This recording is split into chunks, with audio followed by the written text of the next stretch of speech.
കേരളത്തിലേക്ക് വരുമ്പോൾ ഉണ്ടാക്കുന്ന ഓളം അത് ചെറുതല്ല. വയനാടിനെ സംബന്ധിച്ച് രാഹുൽ ചുരം ഇറങ്ങിയപ്പോൾ ചുരം കയറിയ പ്രിയങ്ക രാഹുലിനെ പോലും മറികടക്കുന്ന ഭൂരിപക്ഷമാണ് നേടിയത്. അന്ന് തൊട്ട് ഏതൊരു വിഷയത്തിനും വയനാടിനോടൊപ്പമുള്ള പ്രിയങ്ക മലയാളികളിൽ ഒരാളാകുന്ന കാഴ്ചയാണ് നമ്മൾ കണ്ടിട്ടുള്ളത്.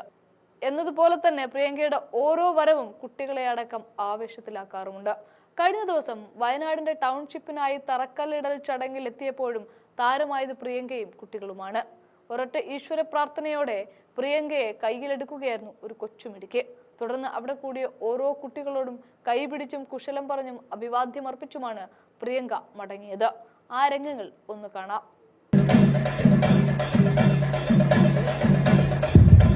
നമ്മുടെ പ്രിയങ്കരിയായ പ്രിയങ്ക ഗാന്ധി ഇതാ നമ്മുടെ സ്റ്റേജിലേക്ക് കടന്നു വന്നിരിക്കുകയാണ്.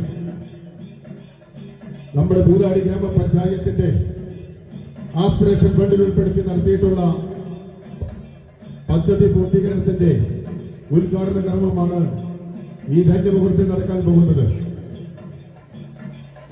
വഹിക്കുന്നത് സുൽത്താൻ ബത്തേരിയുടെ വികസന നായകൻ IC ബാലകൃഷ്ണൻ MLA.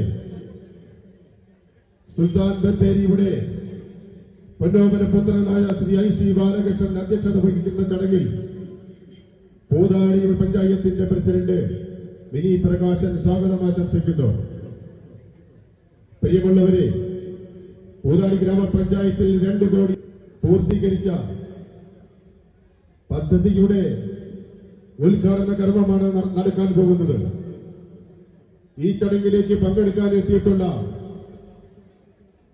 നമ്മുടെ പ്രിയങ്കരനായ കൽപ്പറ്റ നിയോജക മണ്ഡലം MLA T സിദ്ദിഖ് അവറുകൾ ഈ വേദിയിലേക്ക് ഹാർദമായി സ്വാഗതം ചെയ്യുകയാണ്.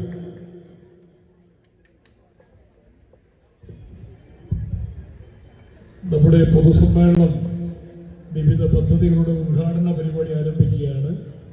ആദ്യമായി ഈശ്വര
ഈ ചടങ്ങിനെ സ്വാഗതം പറയുന്നതിന് ഗ്രാമപഞ്ചായത്തിന്റെ